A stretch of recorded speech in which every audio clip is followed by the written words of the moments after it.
Newcastle United take on Liverpool, Tottenham against Arsenal and Man United versus Coventry. Match of the day is in 15 minutes. The evening news first on BBC One with Peter Sissons.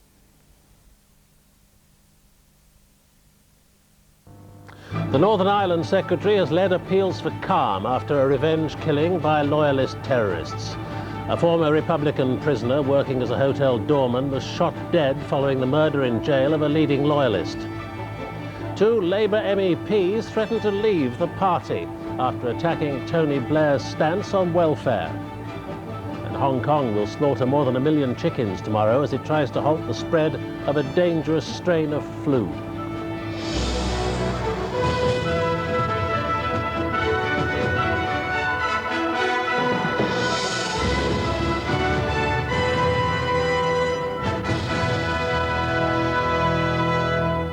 Good evening. The Northern Ireland Secretary Mo Mowlam has urged anyone with influence to try to stop an outbreak of revenge killings in the province. She described the situation as dangerous after loyalist gunmen shot dead a doorman, a former Republican prisoner, and wounded 3 other people at a hotel in County Tyrone. The attack came late yesterday after the loyalist terrorist Billy Wright was murdered inside the Maze prison. The shooting followed disturbances in loyalist areas in Mid-Ulster, with cars and buses hijacked and burned. 2 gunmen fired at least 18 shots at the Glengannon Hotel, injuring 3 doormen at a disco packed with teenagers and a 14-year-old boy employed as a glass washer. The attack appeared to be a random sectarian one, in retaliation for the murder in the Maze prison yesterday of leading Mid-Ulster loyalist Billy Wright. One of the doormen died in hospital from his injuries. He was 45-year-old Seamus Dillon, a former Republican prisoner who'd served a life sentence for murder. He was released in 1994. The Northern Ireland Secretary said it was a dangerous and testing time. So I don't in any way underestimate the seriousness of what happened at the Maze, of the death at the hotel last night and the death in the prisons. That I take as serious. But I think we have to then keep it in perspective. This is going to be the first of many testing times in the months ahead. One of the Sinn Féin leaders visited Seamus Dillon's home in County Tyrone this afternoon. He too said the situation was worrying. I think that this is a very difficult and dangerous time. There is no question or doubt about it. And we have all, over the course of the last couple of weeks, heard all sorts of very ominous noises coming from different groupings within our society. And I think that people need to, if you like, draw a breath and recognise that there are 2 roads before us. As I've said many times in the past, one is the road to further conflict and one is the road to the negotiating table. The Security Minister, Adam Ingram, is cutting short his Christmas leave for briefings tomorrow with security chiefs, amid concerns that the larger paramilitaries may be dragged back to violence by the splinter group's murders. The situation is as volatile as it's been in months. Dennis Murray, BBC News, Belfast. 2 Labour members of the European Parliament have threatened to leave the party because they don't agree with the government's plans to reform the welfare state. Hugh Kerr and Ken Coates say they may stand as independent Labour candidates in the next European elections. Here's our political correspondent John Pinar. Old Labour and proud of it. Today, Hugh Kerr's been touring the news studios, one of 2 left-wing MEPs who are threatening to walk out on their party and even stand against it. He says others have lost faith with the government and may go the same way. It's certainly not a government which represents the poor, which represents the sick, which represents the disabled or represents trade unionists. And that, it seems to us, is a major problem. In Strasbourg, Labour rebels argued against the change to a system in which votes are cast for a list of candidates, not individuals. Rebels like Mr. Kerr and Ken Coates could easily be excluded. They were suspended for defying the leadership. Now they believe a significant protest vote could cost Labour seats under the new proportional system. The European Party leadership says the rebels are a small minority. It's laughable that they represent a strong strand of opinion in the party. The vast majority of Labour MEPs are strong, enthusiastic supporters of the new Labour government, and I don't believe they carry a strong opinion in the country. Even so, there's widespread concern about Labour's plans to reform the welfare state. Some fear groups like the disabled could lose out, and the doubts are shared by some loyal Labour politicians and even ministers. Privately, the Labour Party is dismissing this rebellion as a sideshow put on by well-known troublemakers. but reforming the benefit system could be a long political struggle. And this row can only add to the pressure on Tony Blair as he tries to win over public opinion. John Pienaar, BBC News, Westminster. The authorities in Hong Kong are to begin slaughtering more than 1 million chickens tomorrow to try to stop the spread of a virulent new form of flu. The number of people with confirmed cases of bird flu has risen to 12. Hong Kong's largest poultry market undergoes a major clean-up operation, an indication of just how seriously the authorities view this threat to public health. The market was declared an infected area and closed early today after a number of chickens tested positive for the bird flu virus, and because veterinary officers found a large number of dead poultry. The discovery has helped persuade health officials to take a much more drastic step, the slaughter of more than 1 million chickens and other birds as well. The government has decided, in public health interest, to kill birds, that means chicken, in all local farms, and at the retail level. After the chickens are killed, they will then be burnt in a process expected to take around 24 hours. Future live imports from mainland China, which supplies about 70% of consumption in Hong Kong, will then be subject to new health tests. With 4 deaths confirmed as a result of the virus, long queues have been building up at local hospitals and health clinics. But officials are stressing the small cluster of cases does not amount to an epidemic and say there's no need for any kind of travel restrictions. Gary Duffy, BBC News. Around 1,000 people in South Wales are still unable to return to their homes tonight after a train carrying a highly inflammable chemical was derailed. The train was heading for the European Vinyl Corporation plant at Barry when one of the wagons containing the chemical overturned. People living nearby were evacuated as a precaution while the chemical was transferred to another tanker. Millions of pounds of national lottery money could end up being wasted because the projects they're helping to finance may be scrapped. The projects have to raise extra cash from other sources, but it's feared that there's not enough to go round. Our arts correspondent Nick Hyam reports. Today, it's a muddy building site, but when it opens in 2 years' time, the Earth Centre will cater for 1 million visitors a year who want to know more about the environment and sustainable development. It was one of the first big projects to get lottery money, but it'll open without its centrepiece. The Ark, a huge futuristic building, has been put on hold as the centre battles to raise additional funds. It's proving tough.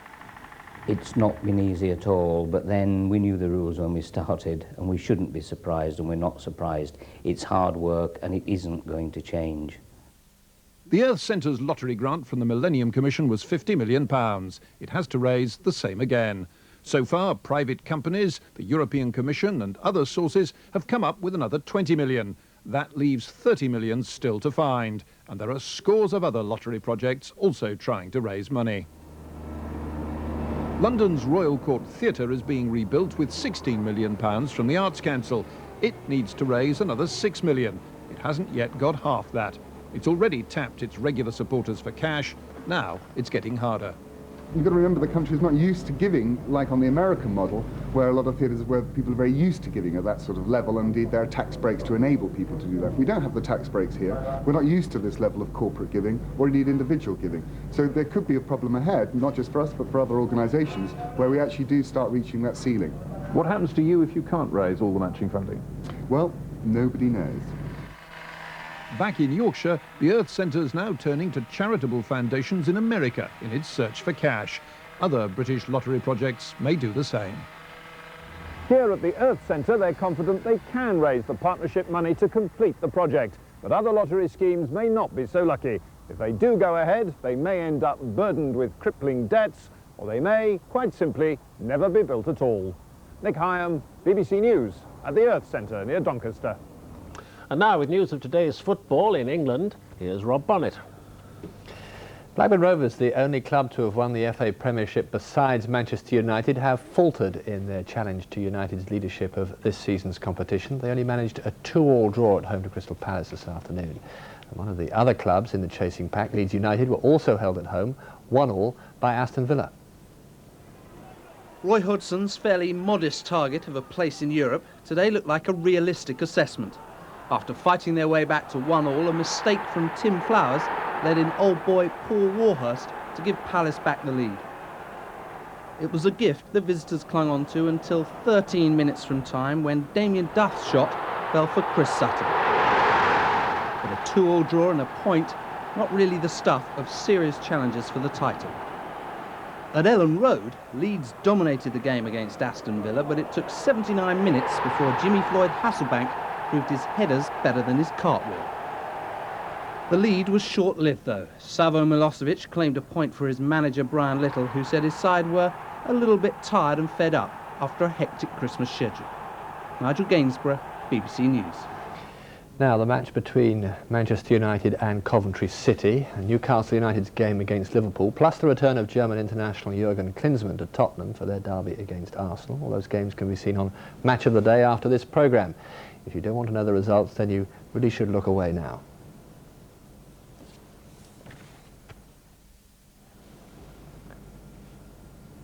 Elsewhere, Paul Kitson scored West Ham's winner in their 2-1 defeat of Wimbledon, and Andy Booth was Sheffield Wednesday's scorer 5 minutes from time in their 1-1 draw at Leicester. At the bottom, a Duncan Ferguson hat-trick, all 3 goals from headers, was the highlight of Everton's 3-2 defeat of fellow strugglers Bolton, but Barnsley also won, beating Derby 1-0 with a goal from Ashley Ward. In the nationwide First Division, Middlesbrough remained top of the table after their win against Stockport. Mikael Beck took his goals total for the season to 14, with 2 more in Borough's 3-1 win at the Riverside Stadium. But Nottingham Forest were 3-2 winners at Manchester City, Pierre van Hooijdonk with a couple of penalties. At Bramall Lane, Sheffield United ended Charlton's 4-match winning run, Nicky Marker scoring the last of their goals in a 4-1 victory. So Sheffield United move above Charlton into 3rd place, Sunderland are 5th after their 1-1 draw at Oxford. Middlesbrough are level on points with Nottingham Forest at the top. However, the biggest score of the day was in the 3rd Division, where Leyton Orient equalled their club record by beating Doncaster 8-0. Peter. And tonight's main news again, the Northern Ireland Secretary has appealed for calm after 2 murders in the province. That's all from the BBC Newsroom this weekend. Good night.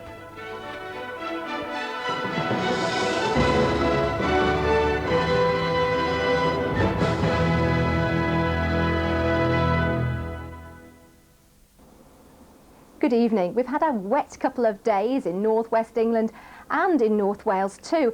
And in fact in Snowdonia at Capel Curragh we've had 35 millimetres, another 1.33 inches just over in the last 24 hours up to this evening, though the radar has shown the fragmentation of that rain belt across North Wales since about 6 o'clock this evening. Now the rain belt still stretches from there across the North and East Midlands out towards East Anglia and the London area as well. Along this line there will be some cloud for a time, but the showery rain should gradually give up, and in fact in many areas we will see clear weather overnight. Now that means at this time of year mist and patchy dense fog forming as well. Not only that, but some frosty weather about too. Away from many of the coastal areas in inland regions we will see temperatures dipping close to or indeed below freezing, so there could be some icy stretches on untreated roads. So really for tonight and indeed into tomorrow it's fog and ice that we all need to watch out for. Indeed, we're going to be off to a rather misty start, to say the least, during tomorrow morning. In some places there'll be some dense banks of fog that will linger well on into the afternoon, but generally the mists will clear in the morning. We'll see some spells of hazy sunshine coming through, but it'll be bright. In the west and the southwest though, the cloud will be thickening all the time, heading on in, bringing rain up from the southwest, probably getting right across the southwest through most of Wales and in towards Northern Ireland by the end of the afternoon. Along with that will come a freshening southeasterly wind as well, along with some milder weather, whilst over the vast bulk of the country temperatures will be between 5 and 7 Celsius, where those fog banks linger.